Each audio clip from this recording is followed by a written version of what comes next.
Well, I'm very conscious that there are some people here who haven't been here before and won't have heard the previous talks, but I hope you'll be able to pick up what we're talking about. So I just want to start, and I want to ask you, what springs to mind when I say the word law to you? Law. I don't know about you, but for me, I'm thinking if it is applicable to someone else, I think it's rather a good thing. Okay? I think it's actually very important that we have laws, concerning, all you guys. But where I'm concerned, I find the law a bit constraining. I have a large and powerful motorbike, and on a summer's day, I think the law really, it's just guidelines in terms of speed and stuff like that. I really don't like the law to apply to me very much. The kind of word applies constraint, doesn't it? And we like to be free, don't we? So, I don't know about you, but that's what the word law conjures up in my heart. And then, of course, there's the word lawyer. Now, I'm not going to go there because I know there's some in the congregation. So let me move on quickly. But when the word law is used as part of our spiritual life, now what does that make you feel? And to me, it makes me feel like legalism, like fundamentalism, like Pharisees. It's got a really, really kind of sour taste in my mouth when you join the word law to religiosity, with religion. Because we don't want a rule-orientated religion, do we? We want to be free. Some of the songs we were talking about, that lovely song, Amazing Grace, my chains have been thrown off, I'm free. Whereas the word law just seems to indicate the opposite of that. Now, we're in a series on the Sermon on the Mount, and so these are really important sections of teaching from Jesus. And the series is called Jesus Raw and Unfiltered. So we're looking at some of the key teaching and really trying to understand what he's talking about. And we're here in Matthew chapter 5. Those of you who've got the Bibles, we're on page 916, and we're starting at verse 17. I'm going to read you a few verses. Jesus is saying, "Do not think that I have come to abolish the law or the prophets.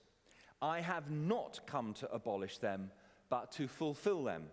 I tell you the truth, until heaven and earth disappear, not even the smallest letter, not the least stroke of a pen will by any means disappear from the law until everything is accomplished. Anyone who breaks one of the least of these commandments and teaches others to do the same will be called least in the kingdom of heaven. But whoever practices and teaches these commands will be called great in the kingdom of heaven. For I tell you that unless your righteousness surpasses that of the Pharisees and the teachers of the law, you will certainly not enter the kingdom of heaven." Now, I don't know about you, but I've always been confused by that passage. Because I thought, Jesus came to kind of abolish the law, to set us free from the law. And yet he's clearly saying he's not come to do that. He's come to fulfill the law. So what is all this about? So this is what I want to explain this evening. I want to explain the meaning of the law, how Jesus fulfills the law, and how we live by the law. Now, I think the first thing we need to look at is what exactly does Jesus mean by the word law? We need to kind of understand that. Now, to start with, the word law in the Bible refers to the first 5 books in the Old Testament. They're known as the books of the law, based on the commandments God gave Moses. Now, you will have heard of this, but the actual Hebrew word, translated as law in the Old Testament and used over 200 times, is the word Torah or Torah. And what it really means is instruction from a superior authority, from a higher being on how to live. So the Torah for the Israelites was the way that described the lives they were to follow. Okay? And also the word Torah has an overtone of covenant. Okay? Covenant is a kind of biblical word for promise. It's like a deal. If you do that, I'll do that for you. So as their God, and because he delivered them out of the bondage of slavery in Egypt, they were to follow his laws. Okay? And the laws found in such books of the Bible as Exodus, Deuteronomy, Numbers, and Leviticus. And they covered all aspects of communal life. And I've got to be honest, some of those chapters, in Leviticus are pretty hard going.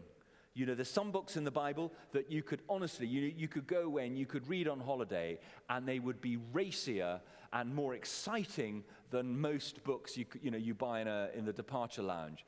Not Leviticus, okay? Not Leviticus. But the laws were seen as a gift of God to the people because they indicated the optimum way to live and also the means by which people could be blessed, okay? And the famed Ten Commandments were simply a summary of the law. So I hope you're with me so far. Okay, let's just drill down just a little bit further. There were two main sorts of law. Okay, there was the broad laws, like the Ten Commandments. Okay, and then there was what might be called the ritual laws, what we might call today things like case laws, which attempted to deal with specific situations. Okay, now the Ten Commandments, very general laws, and they haven't been bettered, have they? But they also have these other laws which might be called ritual laws. So perhaps you could say that the first kind of law you find in the Old Testament is more like, a constitution, a Bill of Rights, really massive overarching laws, broad statements. And then the second kind of law is like our case law. Case law is made up, on a case-by-case basis. So, somebody will mount a legal challenge to something, and a panel of judges will find in a particular way, and that establishes the case law in that particular situation. Guidance on specific matters. And it's really important to understand. Because if you don't, and somebody says, well, you call yourself a Christian, you're saying you're not allowed to do X, and yet you eat pork, don't you? You eat shellfish, don't you?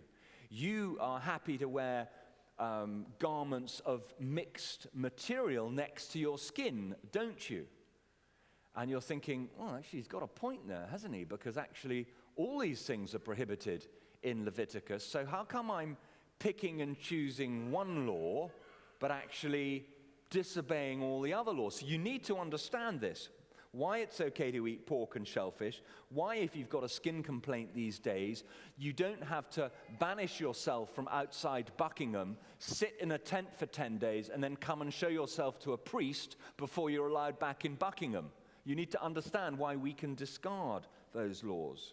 Some are for all people at all times, such as the Ten Commandments, and others were designed to apply in certain situations, certain times and places.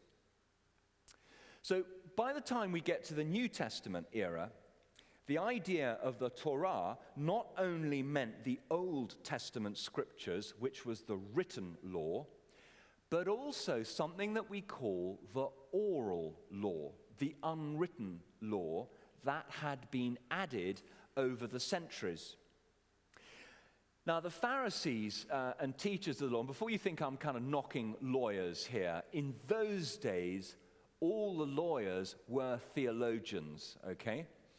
Now, the Pharisees and teachers of the law were very religious people. They were the holiest people of the day. They had calculated that the Old Testament contained 248 commandments, and 365 prohibitions, and they had vowed to obey every single one of them.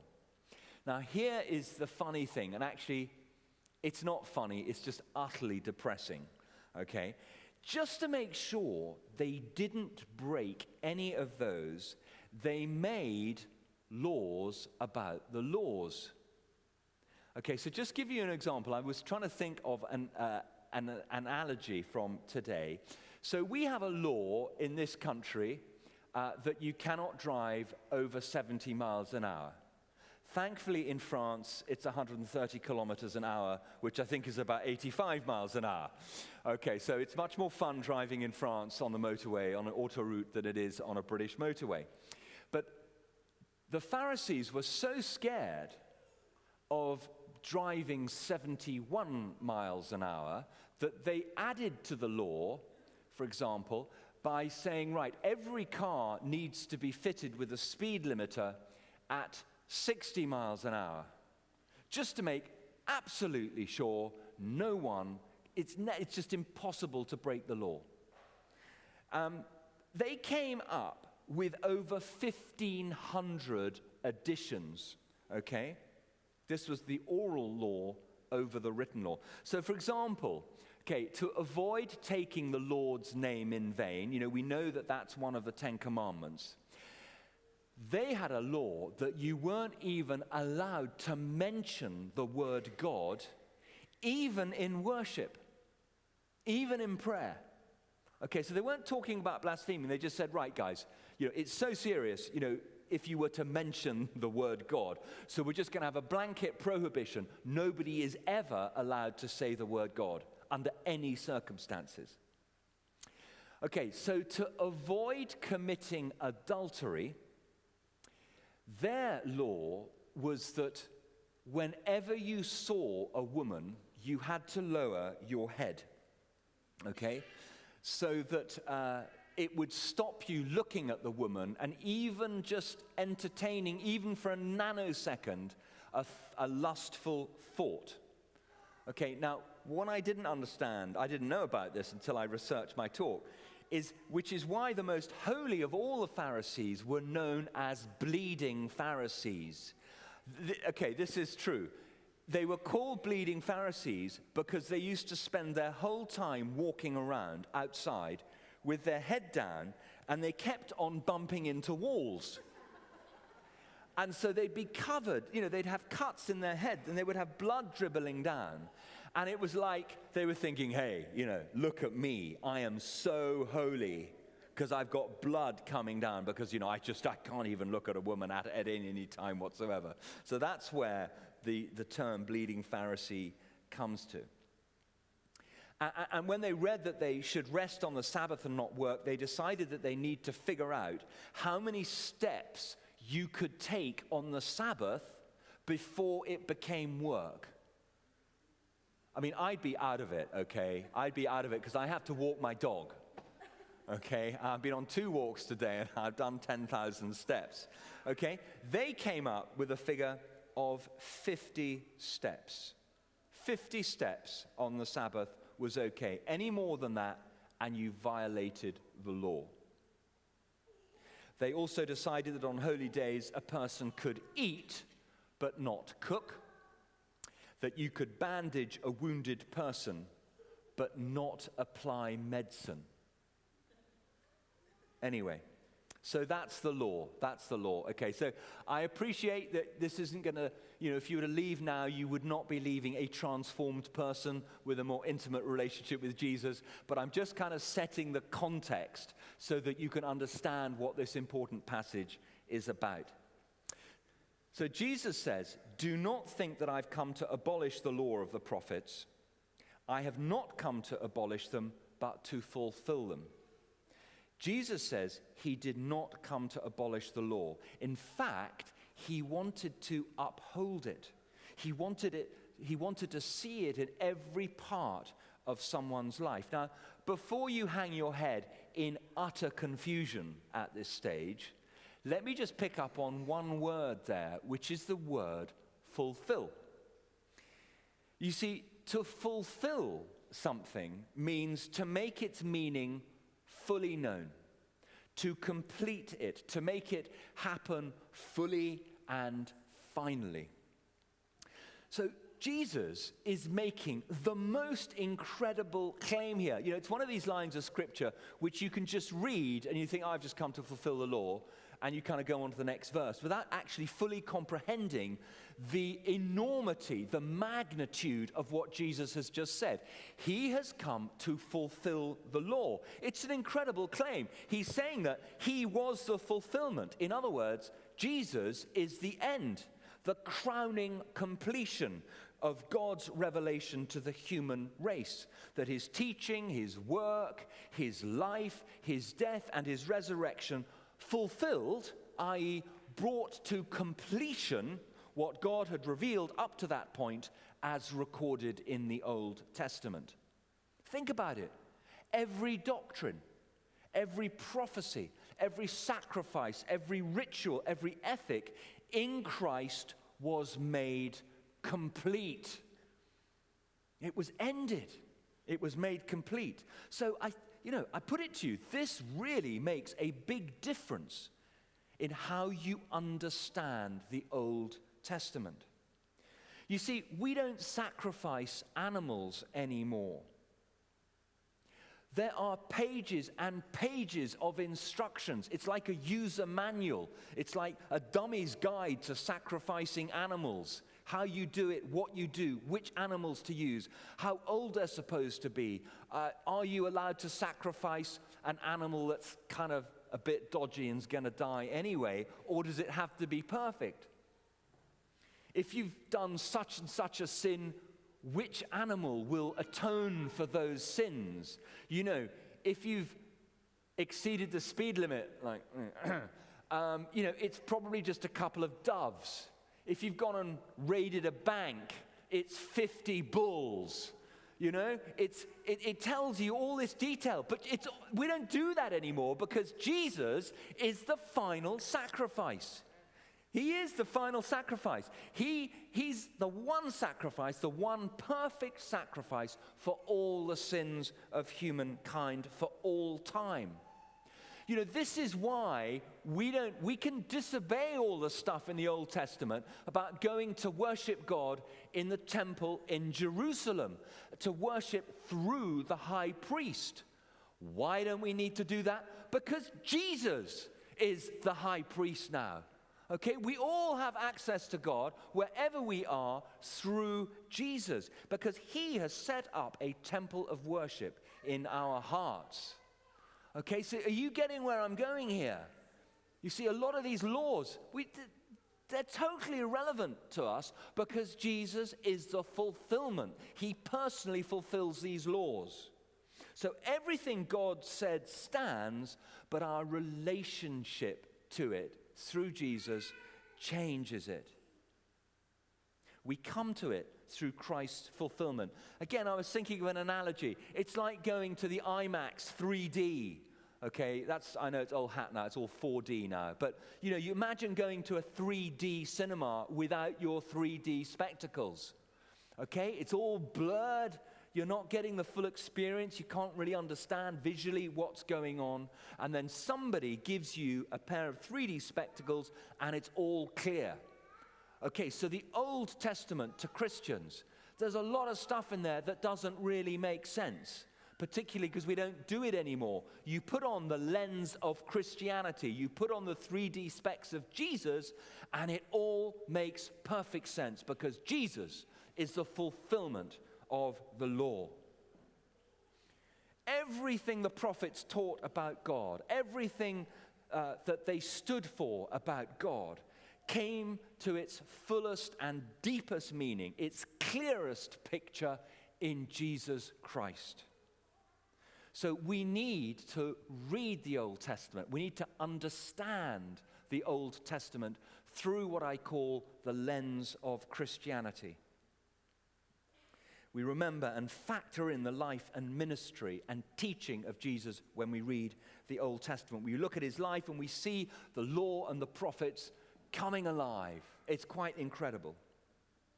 So Jesus both supported the law and he condemned the law. Okay, so this is another kind of confusing contradiction here. Why did he condemn the law? Well, he condemned the oral law. I mentioned the oral law. So this was the traditions and teaching of the elders that had built up around the law, the teaching of the Pharisees and the Sadducees. And they'd added to the law, as I explained, and they made it what it was never intended to be, which was burdensome and weighty instead of freeing and liberating. Because nobody could fully obey the law. It was too much. It was too much. You know, the Pharisees were more interested in dotting every I and crossing every T and ticking every box. They were more interested in all that than having their hearts transformed. It was all about external, legalistic box ticking rather than internal transformation. And Jesus hated it. He hated it. He moved the law from being outward observance to inward motivation, which was always the law's intent and meaning. It was always meant to be written on our hearts. That's why when asked to summarize the law, he said to love God with all your heart, with all your soul, with all your strength, and your neighbor as yourself. Therefore, Christ has become the end of the law for Christians by fulfilling it for us in our place, which is why we are saved by grace, not works, lest any man or woman boast. It is faith that saves us now, not the law. So, through the Holy Spirit living in us, we live by the Spirit of the law, supremely fulfilled in the command to love God and neighbor. Just imagine for a moment what the world would be like if we loved God and we loved neighbor. Father Jacques Hamel would not have been murdered. All this stuff going on in Syria would not be taking place. If we loved our neighbor, we'd leave all our keys. We wouldn't need keys anymore. Because if we love people, we wouldn't try and get into their houses. So my third point, how do we live the law? I hope you've kind of made sense of what this is about. I know this is possibly a bit heavy. It's a bit kind of teaching. As I said, as soon as you mention the word law, I think everyone goes, oh my goodness, I don't want to hear about that. But we kind of have to understand this passage of Scripture. It's very important. So I hope what I've said helps you make sense about the last few verses in this passage. So verse 20, Jesus says this, I tell you that unless your righteousness surpasses that of the Pharisees and the teachers of the law, you will certainly not enter the kingdom of heaven. Hang on, what's Jesus saying? Unless your righteousness surpasses that of the Pharisees, you're not even going to get to heaven. What's he talking about there?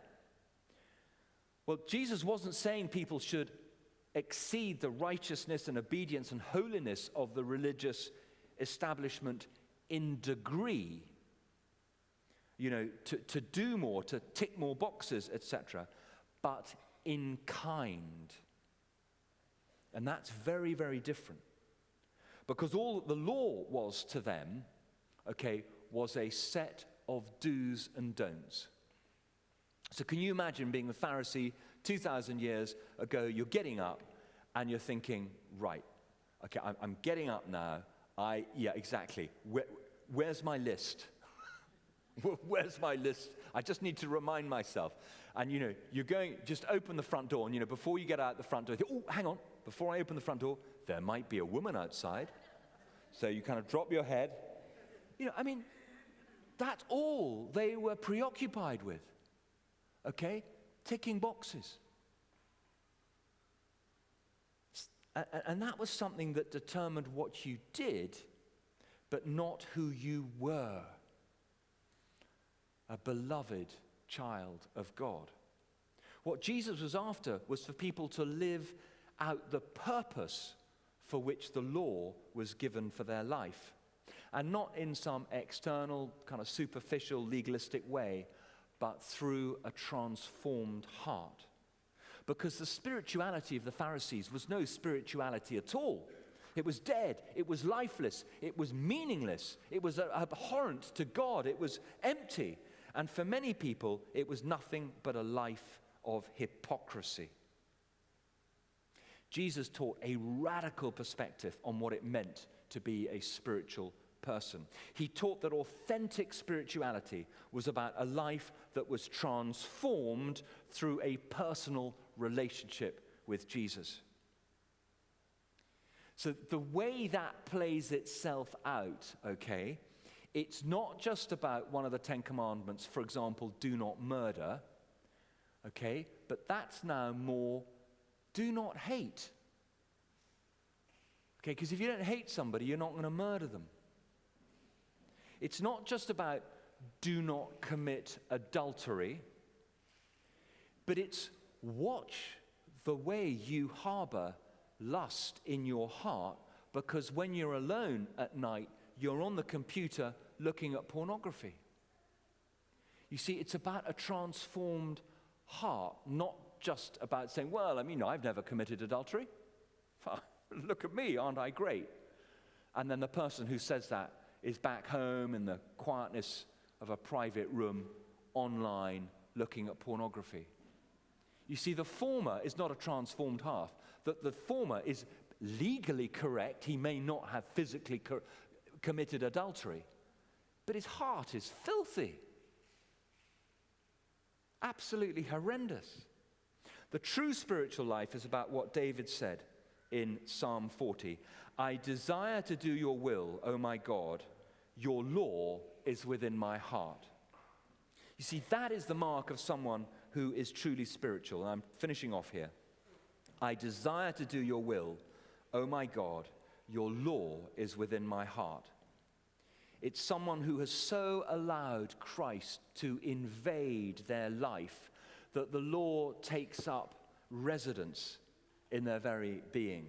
And this isn't a legalistic life of do's and don'ts. You're not turned into some religious zombie who suddenly has to wear different kinds of clothes or speak in a different way and follow some rigid guidelines about what you're supposed to wear or the kind of music you're supposed to like. But it's about a life that has been transformed, a life that is living the life Christ lived. That is what it's all about.